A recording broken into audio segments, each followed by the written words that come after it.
Hi, I'm Annie with H3 Cultures, and one of the things that helps me stay hopeful is to stay open to other people's ideas. You know how we have a way of doing things, we have a way of thinking things, think this must be the right way, maybe even the only way, and then somebody shows up at work and they have a whole new idea. Sometimes people are really resistant. That's not the way we do things. We've never done them like that. But the companies that are most successful in retaining their employees, they stay open.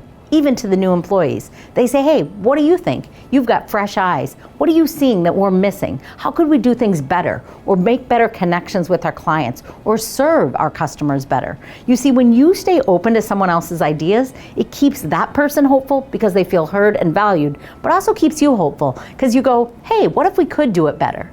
Let's not get so stuck in our own way of thinking or our own way of doing something that we're not open to changing it and staying hopeful, but inviting other people to be valued in our companies. If you want people to feel valued and hopeful, listen to their ideas and implement some.